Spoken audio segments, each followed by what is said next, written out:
दोस्तों अभी हम लोग आ चुके हैं बिल्कुल हमारे नॉर्मल स्क्रीन के ऊपर। एंड दोस्तों अगर हम लोग इस वीडियो की बात करें तो उसी टॉपिक को हम लोग यहाँ पे कंटिन्यू करने वाले हैं, जो कि कल लेट नाइट हम लोग को यहाँ पे देखने को मिला था। यस, कल का आखिरी वीडियो आप लोगों ने ज़रूर देखा होगा, जिसके चलते पूरे अमेरिकन बाजार में हम लोग को पूरा मतलब कह सकते हैं एक अनएक्सपेक्टेड जो चीज़ें होती हुई देखने को मिली थी, इसके चलते गिरावट देखने को मिली। मतलब जब मैंने वीडियो बनाया था तब तो शायद से 400 पॉइंट के आसपास गिरावट थी, आई गेस उससे भी कम थी।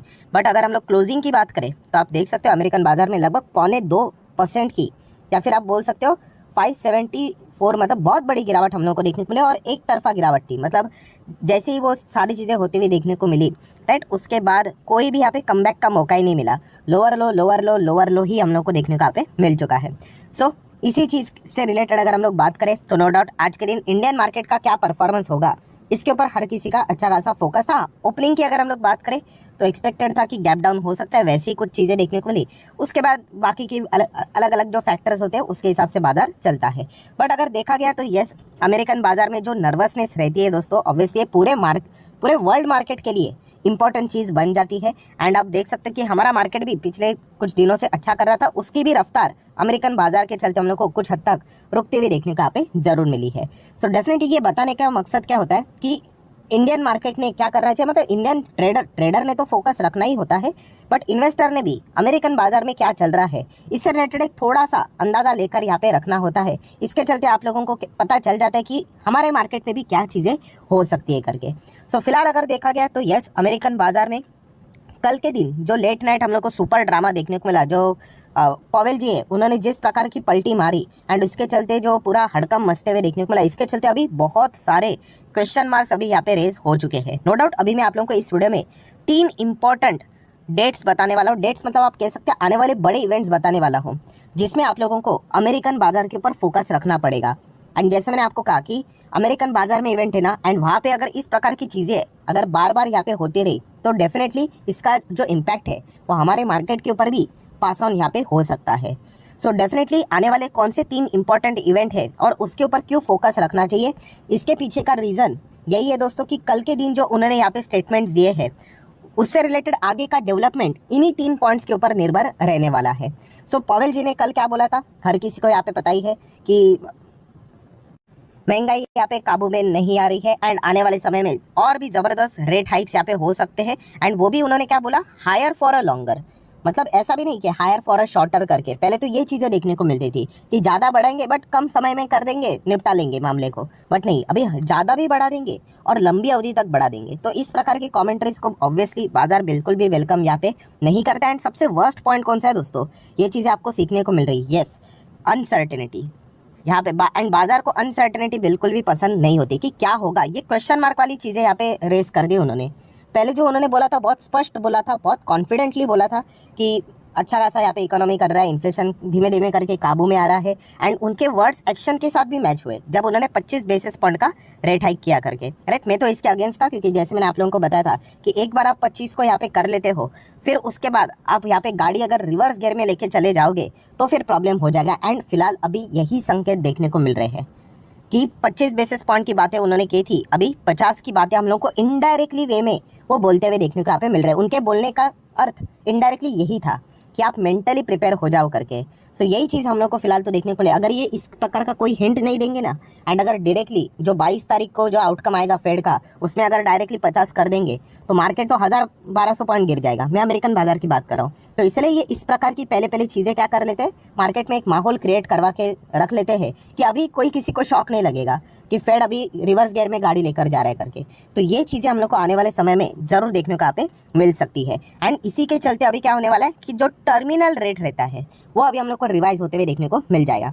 सो एक टर्मिनल रेट क्या होता है, तो जैसे कि आपको पता है कि चलो मान लीजिए कि 25 बेसिस पॉइंट का रेट हाइक किया, ठीक है, फिर उसके बाद और 25 कर लिया, फिर और 25 कर लिया, फिर और 25 कर लिया, टोटल कितना हुआ, 1% हुआ कि नहीं, राइट। सो टर्मिनल रेट मतलब मैक्सिमम कहाँ तक रेट हाइक हो सकता है, इससे रिलेटेड अनुमान लगाया जाता है। तो इसके पहले का रेट हाइक टर्मिनल रेट कितना चल रहा था पता है, 5%। एंड अभी मार्केट में ये हवा है, ऑब्वियसली ये कोई ऑफिशियल डेटा नहीं होता है, ऐसे ही अनऑफिशियली ये चीज़ें आ जाती है, तो बताया जाता है कि मैक्सिमम लेवल 5.75% की बात की जा रही है। इसका अर्थ समझते हो कि अभी फिलहाल 5% के आसपास बोला जा रहा है। तो मतलब आने वाले समय में मान लीजिए अगर फेड 50 बेसिस पॉइंट का भी रेट हाइक करता है, वो कोई आखिरी रेट हाइक होने वाला नहीं है। मतलब ये पहले से अभी हम लोग को पता यहाँ पे चल चुका है कि 50 बेसिस पॉइंट के बाद भी और भी मल्टीपल रेट हाइक के लिए तैयार हो जाओ, मेंटली तैयार हो जाओ। यही चीज़ पता चल रहा है क्योंकि टर्मिनल रेट 5 से 5.75 तक अभी शिफ्ट होते हुए देखने को मिल रहा है। सो ये चीज़ हम लोग को देखने को मिल रही है। इसके पहले भी मैंने आप लोगों को एक पॉइंट बताया था, बहुत सारे लोग सोचते भी होंगे कि इतना सा ही क्यों सरकाते हैं, 5 to 5.50 5.75 सीधा 6-7 कर दो। अगर ऐसा कर देंगे ना तो मार्केट में अफरा तफरी मच जाएगी, राइट। कोई भी अगर नेगेटिविटी भी देनी होती है ना मार्केट में तो धीमे धीमे करके देनी होती है, राइट। ऐसा नहीं कि एकदम ही शॉक दिया करके, राइट, वरना पूरा मार्केट इकोनॉमी कोलैप्स हो सकती है, लोग पैनिक होकर मार्केट से पैसा निकाल सकते हैं। तो ये बहुत ही सोच समझ कर करना यहाँ पे पड़ता है।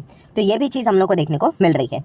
देन दोस्तों अगर देखा गया तो कल के दिन जो फेड पॉवेल जी की अगर हम लोग बात करें, फेड के चेयर, तो उन्होंने ये बात बोलने के बाद ऑब्वियसली एक अलग लेवल का हम लोग को अनऑफिशियली वोटिंग भी देखने को मिल जाता है कि कितना रेट हाइक होगा करके। तो पहले जो बोला जाता था कि 50 बेसिस पॉइंट का रेट हाइक, तो इसके लिए सिर्फ 30% लोग ही वोट करते थे। अभी आज के दिन वही रेटिंग 69 to 70% तक जा चुकी है। मतलब आप पकड़ कर ही चलो दोस्तों कि आने वाले समय में 50 बेसिस पॉइंट की रेट हाइक हो सकती है, अनटिल एंड अनलेस अभी ये जो इवेंट आने वाले समय में कुछ होने वाले उसमें अगर कोई ड्रास्टिकली सरप्राइजिंगली अगर कुछ बदलाव हो जाता है तो फिर एक अलग से बात है। एंड वो कोई कमेंट्री से नहीं हो सकता, वो एक डेटा है। सो वो कौन सी चीज़ है, कौन से पॉइंट्स है, तो उसी के ऊपर अभी हम लोग को आना है। क्योंकि जैसे मैंने कहा कि जो होना था वो तो कल हो गया, उनकी जो कमेंट्री थी वो तो उन्होंने बोल दिया। एंड उससे उनके बॉडी लैंग्वेज से तो ये पता चल गया है कि आप 50 BSP के लिए यहाँ पे मेंटली रेडी हो जाओ। अभी क्या इसमें कोई बदलाव हो सकता है कि वो 50 बेसिस पॉइंट तो बोल रहे हैं बट फिर भी 25 ही कर ले। तो जैसे मैंने कहा कि ये आने वाले जो 3 डेटाज है इनके ऊपर, 3 नहीं बोल सकते हम लोग, 2 ही बोलना चाहिए, आप चाहो तो 2 पकड़ लो। ये 2 डेटा है, इसी के ऊपर सब कुछ अभी खेल निर्भर है। अगर ये दो डेटा एक्सपेक्टेशन के मुताबिक नहीं आए या फिर खराब आए तो फिर डेफिनेटली हम कह सकते हैं कि आप 50 बेसिस पॉइंट का रेट हाइक लेकर चलो। और सिर्फ वो 50 नहीं रहेगा, आने वाले समय में और भी बड़े रेट हाइक्स यहाँ पे हो सकते हैं। एंड जो 25 से 50 कर सकता है वो 50 से 75 भी कर सकता है। हाँ नो डाउट, इतना नहीं करेंगे, 50 से 75 हो गया तो फिर भूल ही जाइए, मार्केट की इतनी हालत ख़राब हो जाएगी कि आप सोच भी नहीं सकते। बट इतना तो पता चला है दोस्तों कि जो सारी चीज़ें देखने को मिल रही है कि इसके चलते जो फेड है उनको इन्फ्लेशन प्रॉपरली कंट्रोल नहीं हो रहा है। ये एक साफ साफ इंडिकेशन मिल चुका है। जब भी आप पीछे जाते हो रेट हाइक के मामले में और वो भी इतना क्विकर वे में, तो ये एक क्लियर इंडिकेशन यहाँ पे रहता है। ठीक है, अभी आ जाते हैं इंपॉर्टेंट डेट्स के ऊपर। सबसे पहले दोस्तों फ्राइडे, यस इसी हफ्ते की फ्राइडे की बात अगर मैं करूँ तो जॉब लॉस क्लेम का डेटा सामने आएगा। वीकली डेटा ये आता रहता है एंड इससे हम लोगों को पता चल जाता है। अभी देखा गया तो ये सुनने के लिए अजीब लगता है। जैसे कि मैंने आपको कहा कि हमें आम आदमी के हिसाब से नहीं सोचना है, हमें फेड के हिसाब से सोचना है। फेड क्या चाहेगा कि ज़्यादा से ज़्यादा लोगों की नौकरियां चली जाए, ये फेड चाहेगा, ताकि लोगों के पास पैसे ना बचे। अगर पैसे नहीं बचेंगे तो वो खर्च नहीं कर पाएंगे, तो ऑटोमेटिकली थोड़ा सा इन्फ्लेशन कंट्रोल हो जाएगा। सुनने के लिए अजीब लगता है बट यही फैक्ट होता है। सो ये डेटा देखना इंपॉर्टेंट रहेगा कि कितने सारे लोगों की नौकरियां जा चुकी है एंड कितने सारे लोगों को नौकरियां मिली है। एंड अगर ज़्यादा नौकरियां जाती है, जॉब लॉस अगर ज़्यादा होता है, तो फेड थोड़ा सा मतलब हम कह सकते हैं कि रिलैक्स हो सकता है, एक बार विचार कर सकता है कि क्या गाड़ी रिवर्स गियर में लेकर चले जाना चाहिए या नहीं। बट अगर फ्राइडे के दिन अगर ये हुआ जॉब लॉस क्लेम का डेटा उम्मीद से अगर मतलब बहुत ही अच्छा आया, लोगों को नौकरियां मिल रही है, तो फिर आप पकड़ कर चल लेना कि फेड को तो फिर ऑप्शन नहीं है, उनको गाड़ी रिवर्स गियर में डालनी ही पड़ेगी, 25 से 50 जाना ही पड़ेगा। सो एक बहुत बड़ा इंडिकेशन रहने वाला है। तो फ्राइडे का दिन ये एक आप चाहो तो नोट करके यहाँ पे रख सकते हो। देन अगर देखा गया दोस्तों तो उससे भी बड़ा दिन आने वाला है दोस्तों, आप सभी लोगों को पता है मार्च में, अभी 12 या फिर 13 मार्च के आसपास रहेगा CPI का डेटा, मतलब इन्फ्लेशन, महंगाई का डेटा। ये तो मतलब प्योर कोर डेटा है। एक बार जॉब लॉस का डेटा भी चल जाता है बट ये वाला डेटा क्या है, महंगाई कितनी चल रही है। लास्ट टाइम अगर देखा गया एक्सपेक्टेशन के मुताबिक ही एक बार आया था, पार आया था, एक बार ऐसा हुआ कि एक्सपेक्टेशन के मुताबिक थोड़ा सा ज़्यादा आया। तो इस वक्त इन्फ्लेशन का डेटा क्या आता है अमेरिकन बाजार में, ये देखना इंटरेस्टिंग रहेगा। सो ये जो 2 डेटा है ना, अभी उसी के ऊपर ये पूरा आगे का खेल डिपेंड करता है। वरना आप बोल ही सकते हो कि 50 बेसिस पॉइंट के लिए वो मन बना चुके हैं। वैसे तो देखा गया तो बराड़ जी ने तो पहले ही बोल चुके थे कि वो तो 50 बेसिस पॉइंट के ही फेवर में है करके। मिनट्स की भी अगर हम लोग बात करें तो इससे रिलेटेड भी चर्चा हो चुकी थी। सो अभी सिर्फ ऑफिशियली अगर अनाउंस होना जो डेट रहेगा वो 22 तारीख को रहेगा। आई गेस 22 को, एक बार मैं चेक कर लेता हूँ। यस, FOMC की मीटिंग आप देख सकते हो 21 को स्टार्ट होगा, 22 को उसको कंक्लूड किया जाएगा। तो 22 को हम लोग को लेट नाइट पता चलेगा कि कितना उन्होंने रेट हाइक किया है।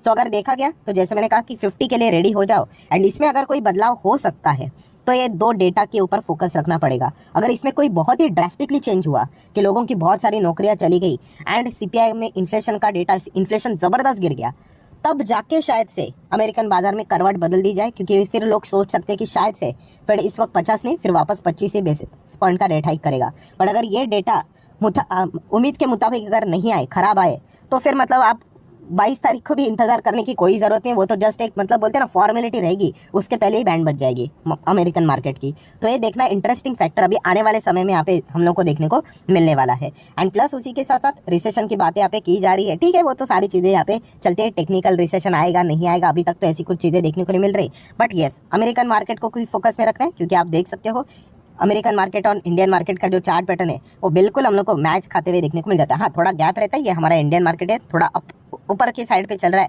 अमेरिकन बाजार लार्ज कैप है, थोड़ा सा नीचे ही चलता है। तो ये चीज़ें हम लोग को देखने को मिल रही है। बट येस, इंडियन मार्केट के ऊपर भी इसका इम्पैक्ट हम लोग को आज नहीं तो कल, नहीं तो परसों, नहीं तो नरसों ज़रूर आते हुए देखने को यहाँ पे मिल जाता है। इसलिए अमेरिकन बाजार के ऊपर पूरे दुनिया भर की फोकस यहाँ पे रहती है। सो देख लेते हैं अभी अमेरिकन बाजार में आगे यहाँ पे क्या होता है। ये 2 इंपॉर्टेंट इवेंट आपको बताया है, जॉब लॉस क्लेम का डेटा एंड CPI का डेटा। उसके ऊपर अभी हम लोगों का फोकस यहाँ पे रहना चाहिए। उसके हिसाब से अमेरिकन